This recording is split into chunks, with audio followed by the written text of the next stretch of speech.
foi o julgamento da primeira turma lá no Supremo, né? Interessante que continua divergindo o ministro Fux, que tem a experiência de juiz de direito. Juiz de direito em Duque de Caxias, em Niterói, em Petrópolis, Rio de Janeiro, né? Mexeu com tudo e sabe como essas coisas funcionam. Ele, falando, disse que, olha, não tem ninguém aqui que tenha cargo público, portanto, que tenha o foro privilegiado do Supremo. Seria a primeira instância. Mas, se tiver foro privilegiado, tem que ser os 11 do Supremo. É o que a revista Economist falou, né? Se o Supremo tem 11 juízes, como é que vão ser julgados por 5, menos da metade? E aí, qual é o resultado de qualquer decisão? Pode ser 3-2. Quer dizer, em 11, 3 decidem se a pessoa é réu, se a pessoa é culpada. Tá certo isso? Estranho, né? Bom, mas ele foi voto único, né?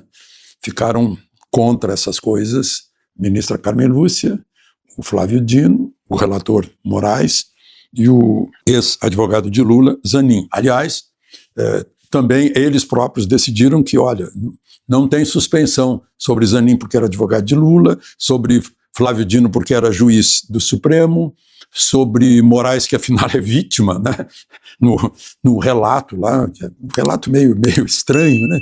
Ele seria a vítima. Além do que, ele é um desafeto aberto de Bolsonaro. E a recíproca é verdadeira. Mas, enfim, tudo isso foi tratado na Economist, né?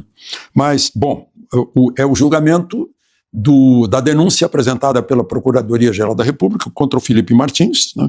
O Silvinei Vasquez, da Polícia Rodoviária Federal. Ele era diretor da Polícia Rodoviária Federal. Eu não vi ninguém da Polícia Rodoviária Federal fazendo, mas, enfim, fica estranho, né? Aliás, é uma polícia que precisa ser prestigiada. Só abrindo aqui um parênteses, é a mais antiga das polícias, né, que estão aí funcionando. E tinha uma escola de formação em Santa Catarina, parece que fecharam a escola, uma atuação brilhante contra a droga nas estradas, mas isso é outro assunto. Bom, o general Mário Fernandes, que trabalhava na Secretaria-Geral da Presidência da República, depois tem uma ex-diretora chamada Marília, ex-diretora de inteligência do Ministério da Justiça, no tempo de Anderson Torres, um delegado da Polícia Federal e um coronel do Exército. A defesa de Felipe Martins disse, olha, vocês precisam provar que Felipe Martins estava presente nas tais reuniões, né? Assim como ficou, todo mundo sabe que Felipe Martins não desembarcou lá na Flórida.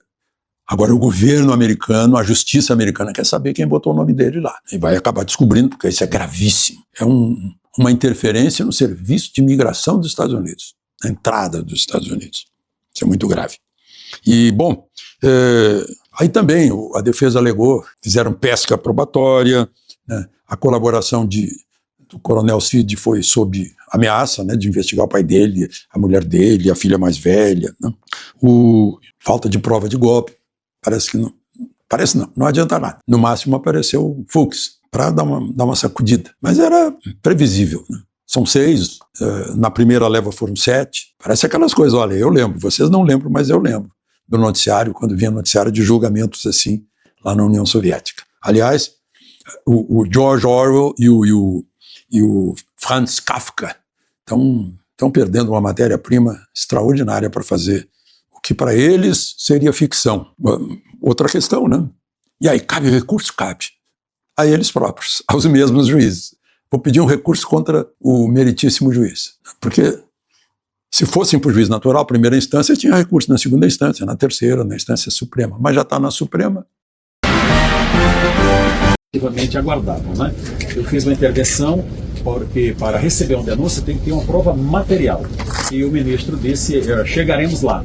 Ou seja, ele esclarecer onde estaria o decreto do golpe ou minuta do golpe. Quando ele fez esse esclarecimento, ele citou uma página do processo que faz referência àquele documento que já era público, que foi apreendido na casa do ministro Anderson Torres. Não tem nada absolutamente com o que supostamente o Felipe Martins teria lido na reunião do dia 7 de dezembro, onde o general Freire Gomes disse: Felipe Martins possivelmente leu aquele documento. Então, nós vamos entrar com a declaração, porque a denúncia está recebida com base numa prova que não é real. O ministro deu uma informação que ela não corresponde à realidade do processo. Aquele documento que ele citou faz referência ao ministro Antes de coisa, mais uma coisa. Eu deixei claro desde o início da sustentação oral que o Palácio da Alvorada era o local de trabalho do Filipe Martins, portanto não poderia haver qualquer surpresa à entrada dele em quaisquer dias, né? Mas aí o ministro apresenta um slide dizendo, olha aqui, tem a reunião do dia 18 de novembro. A prova que ele esteve na reunião do dia 18 de novembro é uma entrada dele no dia 19. Então isso não pode, isso não está certo, né? Isso foi demonstrado.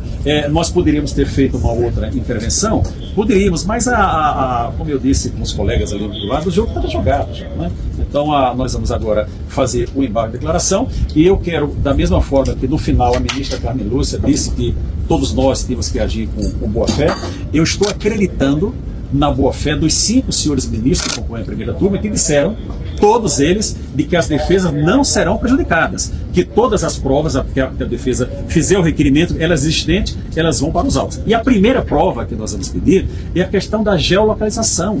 A Lei Geral de Proteção de Dados, ela me dá o direito de pedir a operadora onde é que eu estive. Nós pedimos onde é que o Filipe Martins esteve de período tal a tal. A TIM diz, olha, não posso fornecer porque isso é processo com o ministro Alexandre de Moraes. Nós pedimos judicialmente em primeira instância. O juiz disse, não posso porque é com o ministro Alexandre de Moraes. Aí nós pedimos ao ministro Alexandre de Moraes que ele apresente a geolocalização, porque quando houve a quebra dos dados de Filipe Martins, do padre José Eduardo e do advogado Amaury Saad, esses documentos foram entregues à Polícia Federal e 3 policiais federais estavam autorizados a manusear aqueles documentos. Então é um documento que existe. Então o Supremo, a Polícia Federal, esconder isso, vamos dizer, como temos delegado, infelizmente, que tem um lado não estão agindo como instituição, nós até relevamos, né, doutor Marcelo? A PGR fazer vista grossa, tudo bem, mas o Poder Judiciário não pode. Então nós estamos, assim, bastante frustrados com esse esquema de denúncia, porque com um documento que poderia excluir o Filipe Martins dessa presença lá no Palácio da Alvorada, e volto a dizer, ali era o seu local de trabalho. Não pode causar nenhuma surpresa a entrada de Filipe Martins no Palácio da Alvorada. E mais, o ministro leu as declarações do general Freire Gomes, que era o ministro do Exército, leu rapidamente, onde o general diz, olha, possivelmente o Filipe Martins fez a leitura. Possivelmente, mas na minha sustentação oral, eu disse e repeti, que o general falou, possivelmente. Então, com uma situação de relevância como essa, não é admissível que um comandante do Exército, um general de 4 estrelas, não saiba quem participou de uma reunião de tamanha relevância. Então tudo isso aí hoje não foi apreciado. E dissemos mais, que mesmo que houvesse a tratativa para a verificação da aplicação de algum dispositivo constitucional, o presidente da República, porque eu falo isso, porque o Filipe Martins está em coautoria com o presidente da República, ex-presidente da República, né? Teria que convocar o Conselho da República e o Conselho de Defesa Nacional, que está previsto lá nos artigos 89 e 91 da Constituição Federal. E para isso só cito 3 nomes: o presidente da Câmara, o presidente do Senado e o vice-presidente da República. General Mourão, senador Rodrigo Pacheco e deputado Arthur Lira. Isso não foi convocado, então não houve encaminhamento de nenhuma mensagem para o Congresso Nacional pedindo autorização para a decretação do estado de sítio ou decretação do estado de defesa. Aí sim, com autorização do Congresso Nacional, é que poderia o presidente editar um decreto estabelecendo o estado de sítio ou estado de defesa. Então eu lamento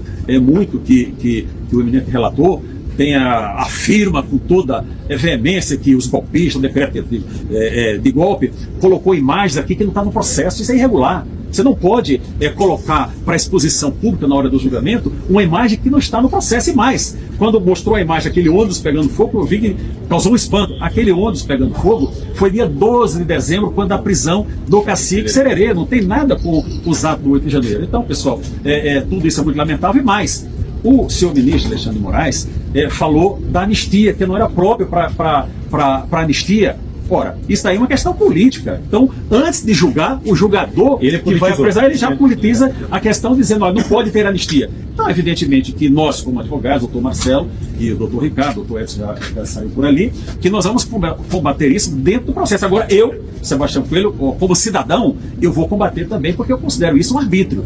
A par da defesa do Filipe Martins, eu, como cidadão, tenho todo o direito de expressar o que eu penso sobre o meu país. E sobre o meu país, o Supremo Tribunal Federal, hoje, perdeu uma grande oportunidade de pacificação. Poderia ter retirado 1 ou 2 o Filipe Martins, mas pelo menos uma pessoa desse processo, que eu não vou citar quem, diante da fragilidade das provas que foram apresentadas. Então, pessoal, nós vamos continuar na luta, na defesa do Filipe Martins, mas eu, pessoalmente, vou continuar na luta da cidadania, porque isso faz parte da minha vida. Enquanto eu não vir todos esses presos do 8 de janeiro senhoras idosas, senhoras doentes, pessoas doentes naquelas prisões sem seus devidos cuidados, por fato que não praticaram, e o próprio ministro Luiz Fux, na sessão do primeiro núcleo, disse que aquele primeiro momento do julgamento teve aquela parte emocional. Eu até entendo, porque era uma compreensão de que era um golpe, mas hoje, passados 2 anos, pelo amor de Deus, falar que isso é tentativa de golpe, enfim, eu estou na boa fé de que não é. Se me atribuem que isso,